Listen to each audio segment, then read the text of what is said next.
हाँ, hello student. अब इस वीडियो में हम डिस्कस करने वाले हैं about the priority based scheduling के बारे में, ठीक है, which is the last scheduling algorithm in our syllabus. So इसको हम देखते हैं। Priority scheduling is a non preemptive algorithm, ठीक है। अभी तक हमने जो देखा था round robin, shortest remaining time, SJF, ये सारे कौन से थे? Preemptive scheduling algorithm. But priority scheduling कौन सा है? Non preemptive algorithms. And one of the most common scheduling algorithm is in batch system. ये कहाँ पे यूज़ होती है? बैच सिस्टम में यूज़ होती है, ठीक है। Each process is assign a priority. Process with highest priority is to be executed first. So priority scheduling कहाँ पे हम यूज़ करेंगे? बैच सिस्टम में, जहाँ पे क्या होगा, ईच प्रोसेस को हम एक प्रायोरिटी प्रोवाइड करेंगे, वहीं पे हम ये इस एल्गोरिदम को यूज़ कर सकते हैं, ठीक है। सो जो भी एग्जीक्यूशन है वो किस पे डिपेंड होगा? प्रायोरिटी पे। मतलब जिसको हाईएस्ट प्रायोरिटी है वो फर्स्ट एग्जीक्यूट होगा, जिसको लोवेस्ट प्रायोरिटी है वो लास्ट एग्जीक्यूट होगा, ठीक है। Processes with same priority are executed on first come first serve basis. अब देखो, किसी सिचुएशन में ऐसे हो सकता है कि टू प्रोसेसेस को सेम प्रायोरिटी है, ठीक है। तो उस वक्त हम क्या कहेंगे? FCFS, first come first service, जो एल्गोरिदम हमने फर्स्ट देखा था शेड्यूलिंग एल्गोरिदम, उसको यूज़ करेंगे। मतलब सेम अगर प्रायोरिटी है तो हम क्या देखेंगे कि फर्स्ट कौन आया है, कौन सी प्रोसेस फर्स्ट आई है रेडी क्यू में, तो उसको हम एग्जीक्यूट करेंगे, ठीक है।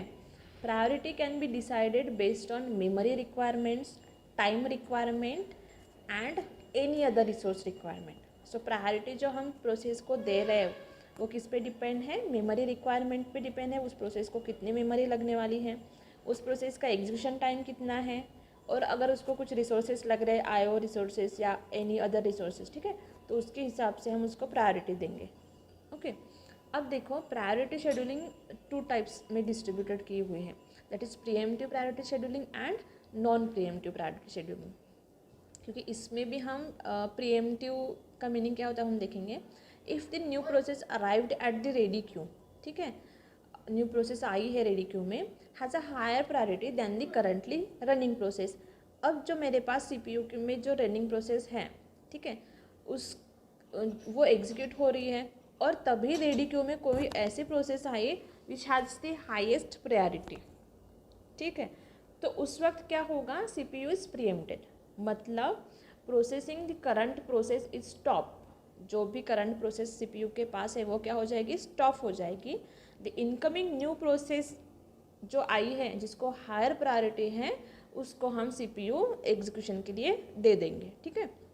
मतलब जो भी करंट प्रोसेस है उसको हम स्टॉप कर देंगे, CPU उसको स्टॉप कर देगा, और जो न्यू प्रोसेस आई है हायर प्रायोरिटी की, उसको वो एग्जीक्यूट करेगा, इस, ठीक है।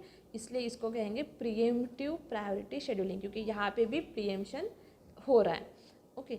उसके बाद है नॉन प्रीएम्प्टिव प्रायोरिटी शेड्यूलिंग।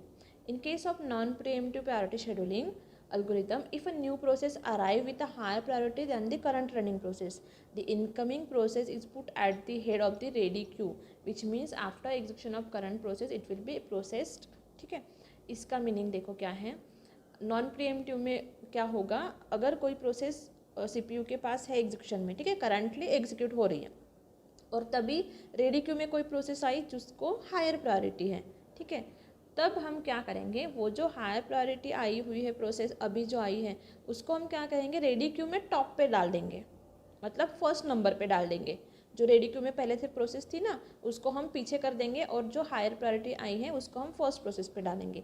लेकिन जो करंट प्रोसेस है CPU के पास, उसको हम नहीं निकालेंगे, उसको हम पूरा एग्जीक्यूट करेंगे, उसके बाद ही हम नेक्स्ट जो न्यू प्रोसेस आई है हायर प्रायोरिटी की, उसको हम एग्जीक्यूट करेंगे, ठीक है।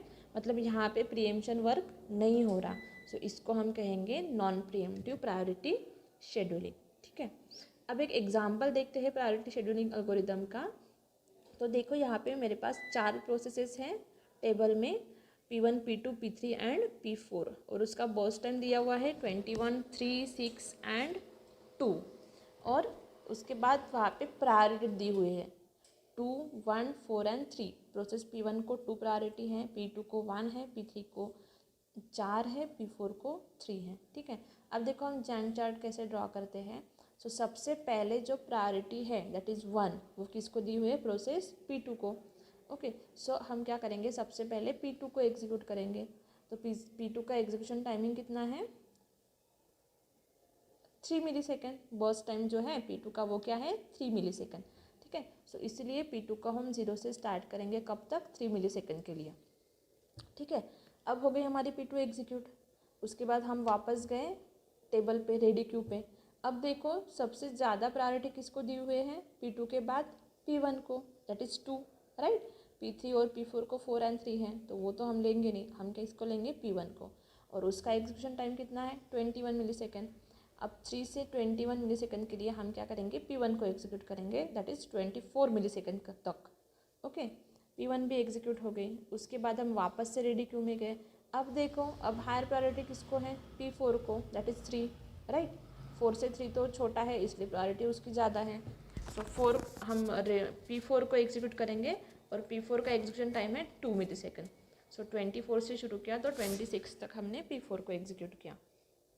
उसके बाद लास्ट जो प्रोसेस बची थी, that is P3 having priority 4। तो अब हम उसको एग्जीक्यूट करेंगे फॉर 6 मिली सेकेंड। सो 26 से हमने उसको स्टार्ट किया 32 मिली सेकेंड तक। ठीक है, सो इस तरह से हमने उसको कैलकुलेट किया, जैंट चार्ट उसको मतलब CPU का अलोकेट किया प्रोसेसेस को। और वहाँ पे देखो हम एवरेज वेटिंग टाइम निकाल रहे हैं। सो प्रोसेस P2 का तो 0 था, P1 का था 3 millisecond waiting time, right. Process P4 का था 24 मिली सेकेंड, और P3 का था 26 मिली सेकेंड। ठीक है, वेटिंग टाइम।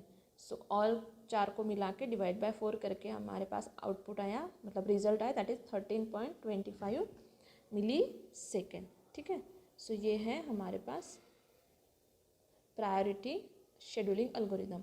सो नेक्स्ट जो हम देखेंगे, डेडलॉक से हम शुरू करेंगे, नेक्स्ट वीडियो से स्टार्ट करते हैं डेडलॉक। ठीक है, जो रिमेनिंग पोर्शन है हमारे पास हमारे 5th चैप्टर का।